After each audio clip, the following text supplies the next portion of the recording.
So it's time to talk about the North-South game this weekend in New Zealand. It's probably one of the biggest things we're going to see this year in, well, the whole world in rugby. So I'm excited for it. I'm very excited for it, actually. It's like two All Black sides going up against each other. So it's going to be a big one. If we look at the venue, it's Sky Stadium, Wellington. It's cloudy conditions, 14 degrees Celsius, quite windy. So I don't expect a lot of kicking there.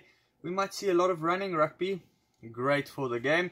All-time wins is solid in the favour of the northern side. The wins in Wellington in the favour of the northern side as well. But the last time these two teams played was in 2012, where the South team won 32-24. Having a closer look at the teams, we can see it's basically the Crusaders versus the Blues. There's a hell of a lot of Crusaders in this team. It's basically the Crusaders with couple of guys strengthening their side. Going from the front, they have Tunia Kwafe, they have Amua and Tuanga Fasi in the front for the North, and then Joe Moody, Taylor and Laulala. I can't wait to see Laulala joining up with the rest of the Crusaders front row there. And then Taylor versus Amua. Amua, he's been great this season. I said he's probably been the best hooker for the Hurricanes so far over Dane Coles. Yes, I think a couple of you might disagree with me, but that's my opinion.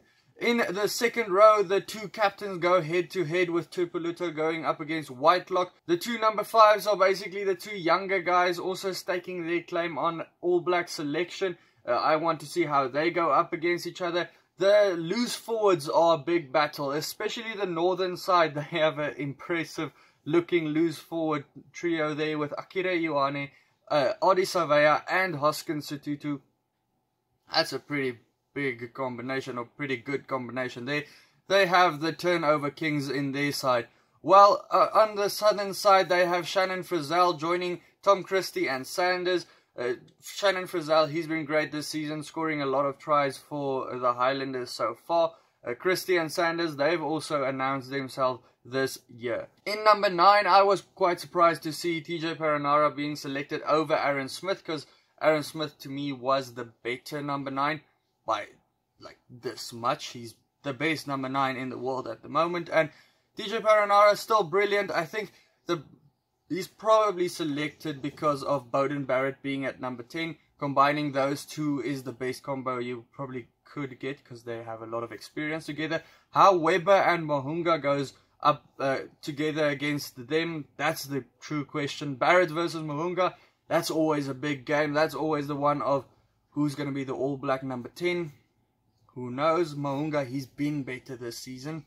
Without a doubt, the best number 10 so far this season in New Zealand. In the number 12, we have Leonard Brown versus Goodhue. That's All Black versus All Black. Who gets the spot over there?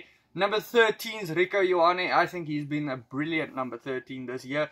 First year he was a number 13. Brilliant. Announced himself in that position as well. His acceleration with the ball just is second to none. I mean, he's a bloody good winger. So he uses that in his number 13 spot as well. Braden Ennor, we know what he can do. If he is in the team, he usually scores a try. So he's going to be good over there. On the wingers, Caleb Clark and Seville Reese. Seville Reese, I think, is going to be a pretty interesting one, being the only Crusader in the northern side up against basically his whole other team. So I think that's going to be quite interesting how that goes. It's going to be funny if he does punish the Crusaders a little bit in this game. Will Jordan and George Bridge, they aren't guys to just take lightly. They do like scoring their tries. Will Jordan especially had a stellar year this year on the fullback, but you can't just leave out Geordie Barrett on number 15 with those long range kicks he had this whole year. He's been great since he came into the Hurricanes team. They lost 2 games, or they lost a lot of games actually, and then he came in and they started winning everything. Geordie Barrett, he's a game changer. Barrett versus Barrett, as always, it's an interesting one to see. Damien McKenzie at the fullback for the northern side. He didn't have the most outstanding year. It's probably the Chiefs team that didn't have a brilliant year, but he did his thing. He had a lot of the ball. He didn't score a lot of tries, but he had a lot of the ball. He made a lot of passes, made a lot of meters. So he had a good year. Put him in a good team, he'll probably show what he can do in this side. In the benches, it's just a whole lot of Highlanders in both sides. The poor guys have been neglected a bit in the starting teams, but they are there. I'm quite interested to see Ash Dixon versus Liam Coltman when they do come on, because they've been neck and neck for quite a time in the Highlander side. Ash Dixon probably being a little bit better this year around. He was brilliant in the hooker position.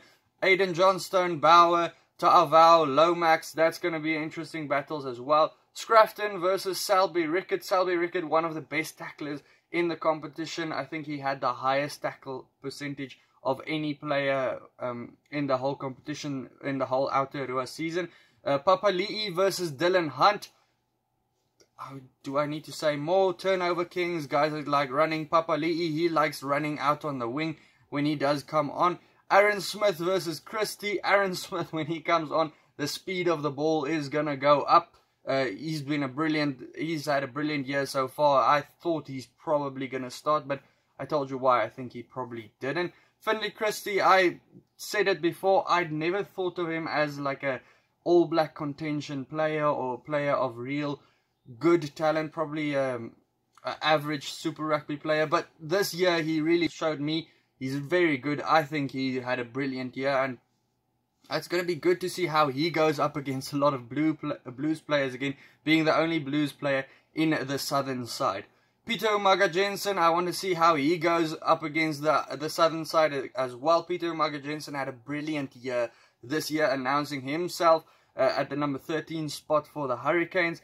And then Josh Ioane, he's the number 10 replacement for the southern side. Or, well, he could go in centres, but I think he'll probably go in number 10.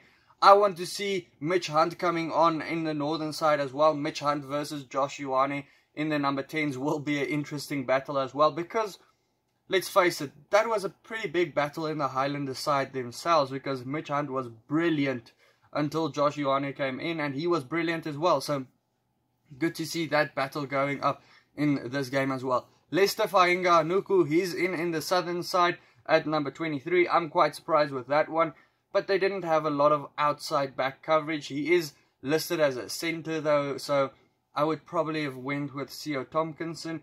But Fainga-Anuku, like I've said before, he is a prodigy, a guy that was brilliant at school level. He hasn't really performed at Super Rugby level yet, but we know he has that promise in him. Talking about Theo Tompkinson, the guys that was not selected for this game, the poor 5 or 6 guys that just did not make the 23 player cut. The biggest names I think that missed out, Boshia for the northern side, that was a big shock for me. I thought he would surely get into the side, but who would you take out? Savia, Akira Ioane, Setutu, or Papali'i? I think you had to make space for Boshia. He's been brilliant. He's an All Black for sure in my books. The other guys that for the northern side had really missed out, Mark Talia, shocked by that one as well. He's brilliant as well for the Blues, but again, who do you take out of the side? In the southern side, they have Alex Hodgman, who's been brilliant for the Blues. Daniel Leonard-Brown, who came in for him in this last week because of the Blues player going out for family responsibility. So both of them missing out at the end anyway. The only big name I would say missing out in the southern side is Theo Tompkinson, because he had a brilliant year. He was one of the top turnover players, one of the top tacklers, always brilliant on defense. So, yeah, I was pretty shocked that he didn't make the team at the end of the day. Guys, it's a pretty tough one to call. I actually didn't write down a prediction. I wanted to make my prediction on the spot.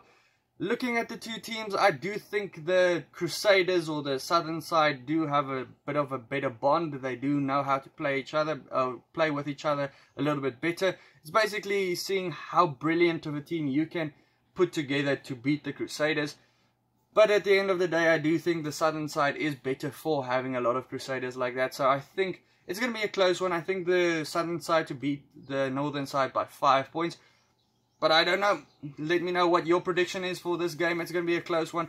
I can't wait to see it. I'm definitely going to wake up for that one. See you for the next one. Check out any of these other videos next to me. Hit the subscribe button. And then I'll see you again. Cheers.